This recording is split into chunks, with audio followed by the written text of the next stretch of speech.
每到11月，京都的賞楓名所總是擠滿了人，很多人為了追求最美的紅葉，花上好幾個小時排隊，只為了拍下一張照片。但其實距離京都不到20分鐘的地方，有一條我很喜歡的賞楓路線。它沒有嵐山的人潮，也沒有東福寺的喧鬧，卻有古老的寺院、靜靜延伸的石板路，還有一片總在不經意映入眼簾的琵琶湖。這裡是知鶴比叡山版本。2024年，我在這裡遇見了近幾年最讓我驚豔的紅葉，我非常想和大家分享，結果發生了拍攝素材遺失的慘劇。所以2025年同一天，我又回到這裡。不過這一年風況比起2024年遜色不少，少了那種讓人屏息的火紅。但有趣的是，我卻更喜歡這裡。真正讓我想再次回來的，從來都不只是紅葉，而是這裡的緩慢步調，是沿着比叡山山腳一路散步的節奏，還有寺院住持的笑聲，以及那片在轉角忽然出現、安靜陪伴旅程的琵琶湖。如果你也正在找一條比京都更從容、更安靜的賞楓路線，那就跟着我一起走進比叡山版本，感受這段被忽略的秋天美景。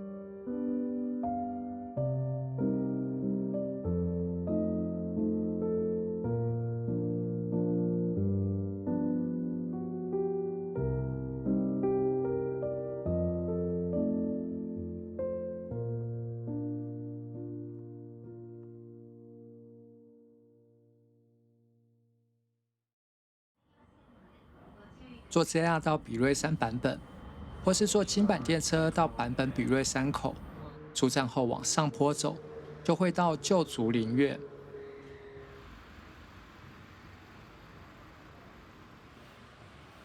日文的板就是坡道的意思，而兩旁的石垣搭配上坡路，一如和緩的腳步踏入復古的時光。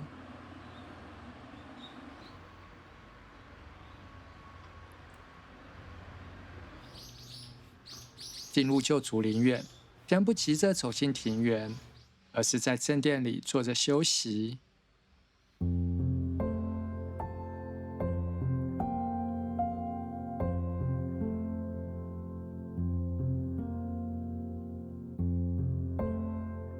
一樓有張漆黑桌面的矮桌，坐在這裡看向室外，目光卻一直被桌面反射的光影吸引。這時突然有個獨旅的外國人跟我搭話，他問我知不知道琉璃光院，他前一天才去過那裡，他覺得這兩處的景色很像，只是這裡根本沒有人擠人的嘈雜。我回想起幾年前去琉璃光院，一群人圍着一張桌子拍照的情形，那不是賞楓，那只是打卡。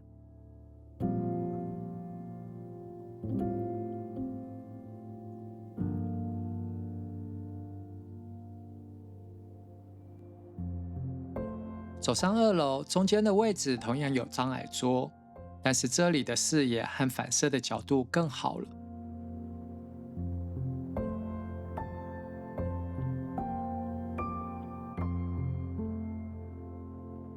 雖然眼前的繽紛光影不及前一年的1/10，少了視覺的分心，卻更容易聽見風的聲音。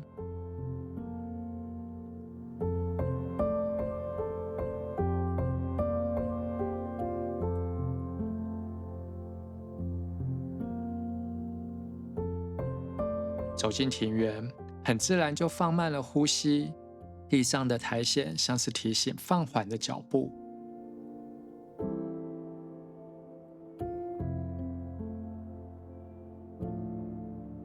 這個庭園被指定為國家級名勝，以大宮川河水為水源，設計成漫步式庭園。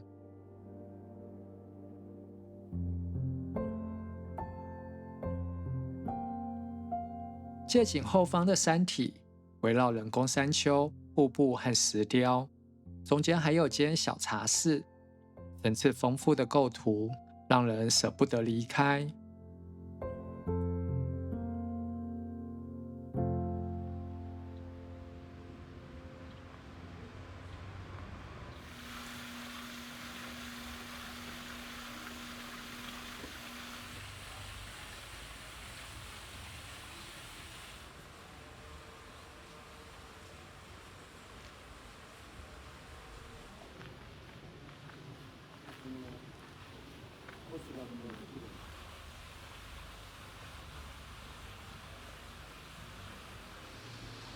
雖然我曾經遇過舊竹林院最精彩的紅葉美景，但它真正值得欣賞的，不只是眼前的景色，而是自己終於慢下來的心情。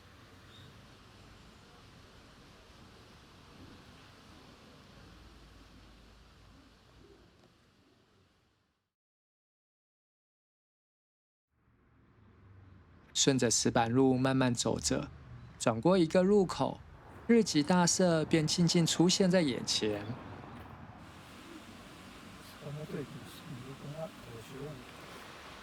爬上上坡的參道，映入眼簾的是日吉大社最具代表性的山王鳥居。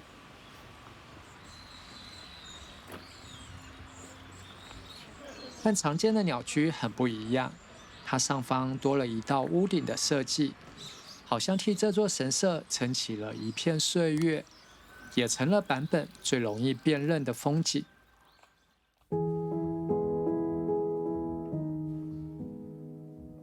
鳥居前的這條參道，去年的今天還被滿滿的紅葉包圍，火紅的楓葉一路延伸，像是替旅人鋪上一條迎接秋天的道路。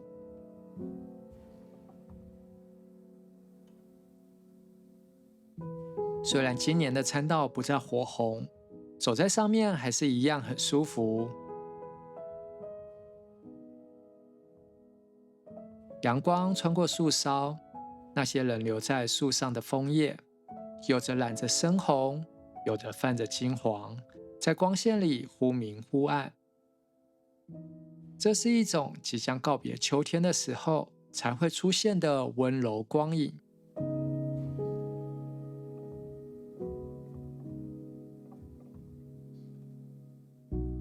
西本宮樓門就靜靜地站在參道盡頭，抬頭仔細看，會發現樓門上藏着幾隻小猴子，它們並不顯眼，卻默默扛着樓門數百年。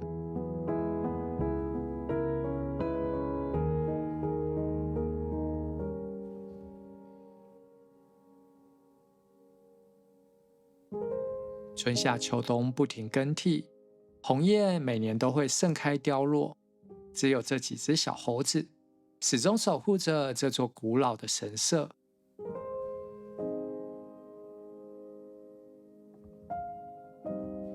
旅行有時候就是這樣，有些風景每年都不一樣，而有些存在卻因為從沒改變，反而讓人感受到時間流動的痕跡。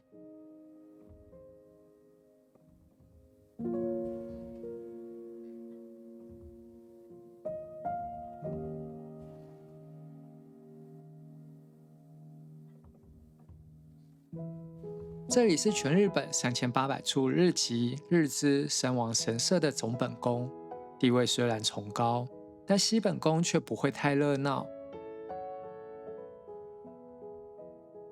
正殿是國寶，也是延曆寺東塔的守護神，供奉大國主神，是島根縣出雲大社供奉的建國之神。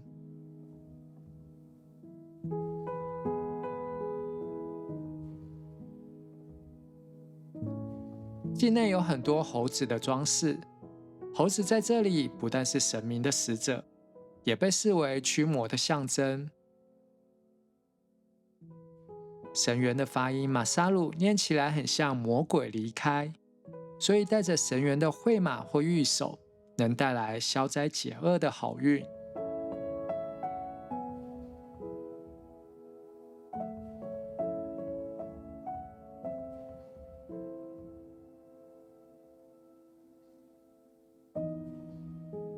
沿着坡道慢慢走向東本宮。高大的樹木把天空遮去一大半，周圍安靜的只剩下自己的腳步聲。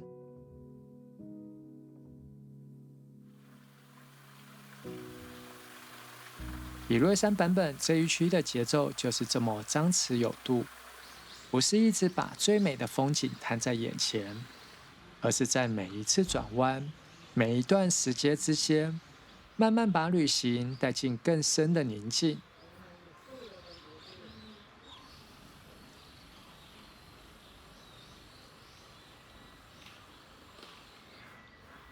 東本宮這一區的建築密集度比較高，正殿同樣是國寶，獨特的日吉造建築風格，前後兩側都有屋檐，背後的屋檐樣式更是少見。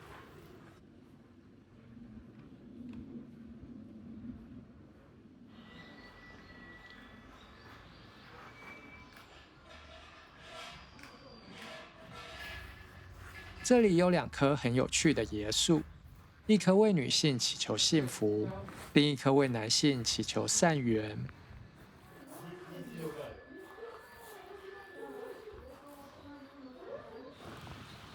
參道前還有顆像是猴子蹲下的靈石。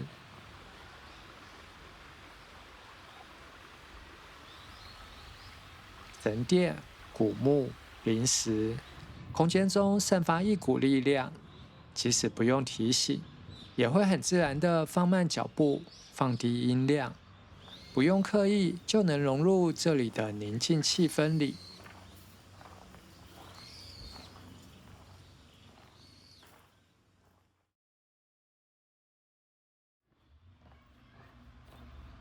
雖然這一天的行程有個賞楓的大主題，但接下來的景點卻幾乎沒有紅葉，但我還是很想再來一次。走到小路深處，會到知鶴院門跡。門跡就是與皇室相關的寺院，從門口大概也能猜出這裡的地位不太一般。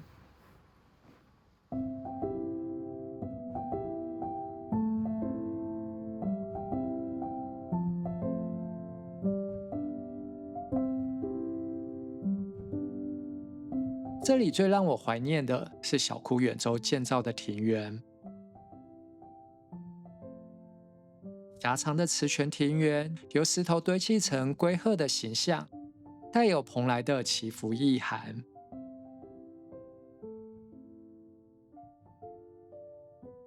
還有一株綻放的紅葉，像是努力抓住秋天尾巴的大手。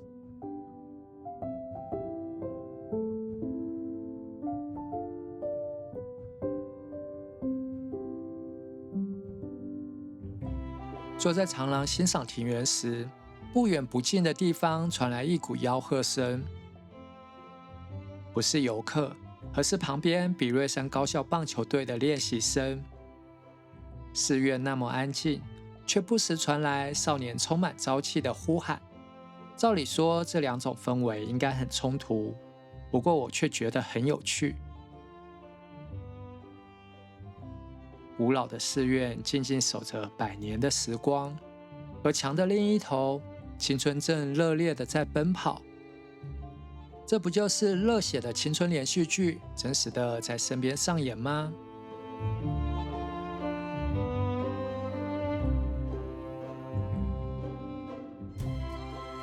在最高的內佛殿，打開窗戶就會發現琵琶湖。天氣正好，連遠方的湖東富士都看得很清楚，像是突然打開的視野，也像是這間寺院私藏的美景。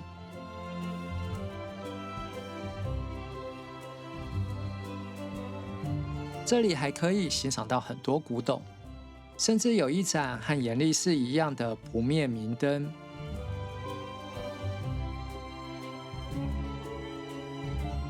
因為我跟住持說我之前有來過，離開時他還追了出來，笑着說會等我來第3次。很簡單的幾個字，卻讓人感覺非常溫暖。我突然意識到，我願意再訪知鶴院門跡的原因，絕對不是這裡有驚豔的楓紅，而是那股人情味，那是旅行中比美景更難忘的片刻時光。走到門口，我遇到2位練習結束的學生，有點叛逆的臉對着我說“こんにちは”。由於外在的形象和禮貌的表現反差太大，以致我突然反應不過來。匆忙回應後，竟然有種小鹿亂撞的激動，心裡想着啊，這就是日本的青春啊！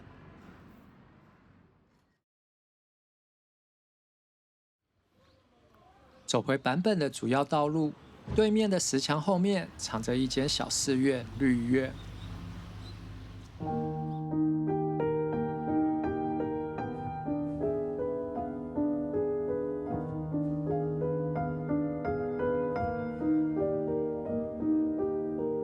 綠院是一間很容易就錯過的寺院，沒有張揚的山門和壯觀的建築，也少了知名的庭園和精彩的紅葉，安靜的幾乎沒有存在感。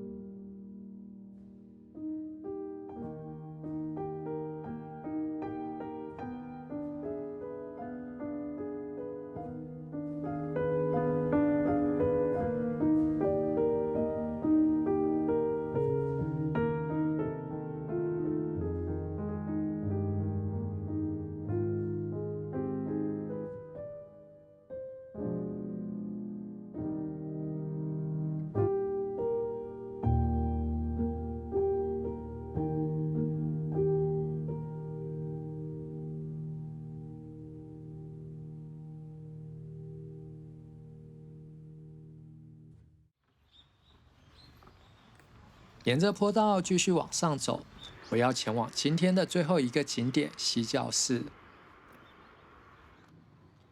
這段路我走得很慢，不是因為沒體力，而是右手邊那片陪伴我一天的琵琶湖。明明是面積最大的湖，整趟旅程卻沒有刻意成為主角，而是在某個轉角、某一座寺院、某一扇窗外，靜靜地陪我走完這一天。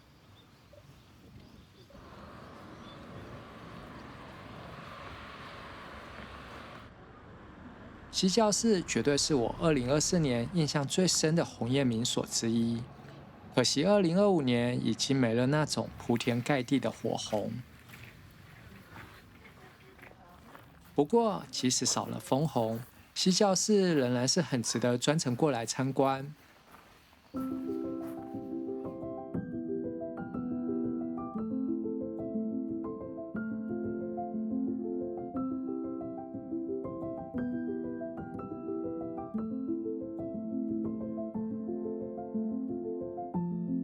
大師殿前的堂門不是以華麗取勝，而是那股鎮守的氣勢，被指定為國家有形文化財。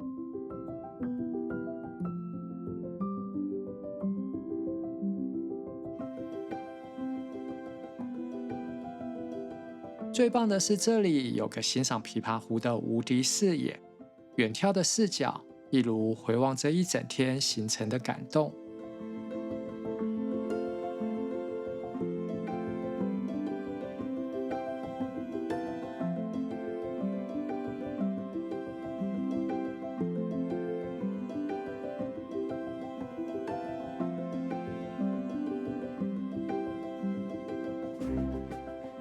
正殿是江戶時代留下來的重要文化財，供奉平安時代流傳下來的阿彌陀佛像。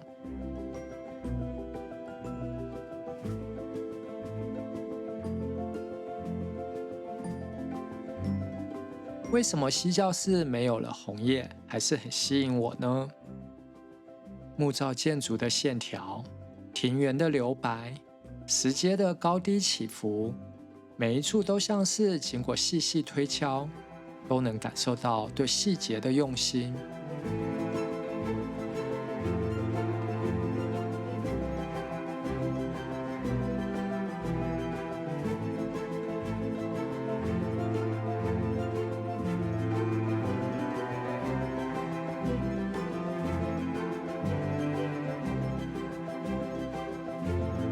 座認真打磨的寺院，就像一本耐讀的書，不一定有高知名度，卻能讓人一看再看，越看越能找到那些藏在細節裡的美。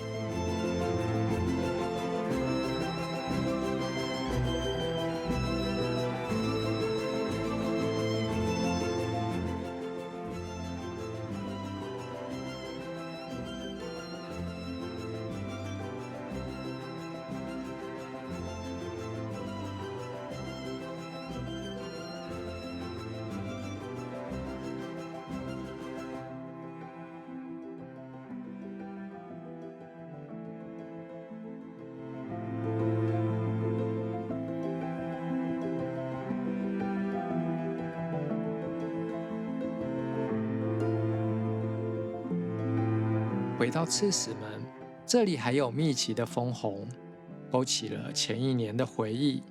去年我也是在這裡停留了好久。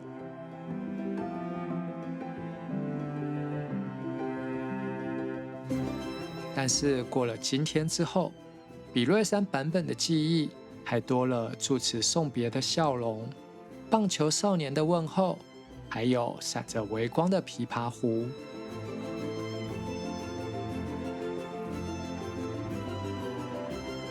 也許旅行真正留下來的，從來都不是某一年最美的景色，而是當下的各種悸動，累積成一想到就會微笑的回憶。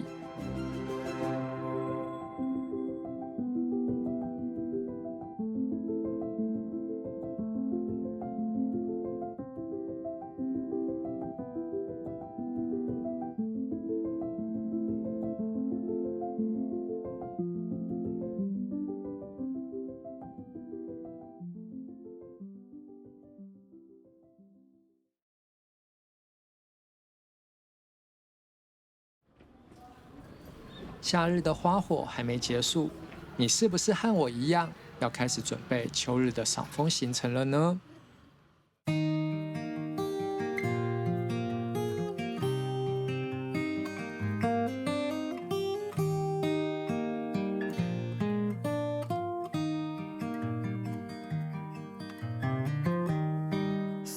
以11月的賞楓旺季來回推，3個月前開始準備似乎有點早。但有些需要預約的景點，現在先做功課，才不會忘記預約。這樣好像又是很合理的安排。所以接下來，我除了會繼續分享京都的行程，也會分享周圍鄰居大阪、奈良和知鶴的優質景點，讓賞楓這個大主題走出京都的範圍。如果你也喜歡收集日本各處的美景，歡迎訂閱我的頻道，用從容的態度走出自己的旅行節奏。チャンネル登録よろしくね。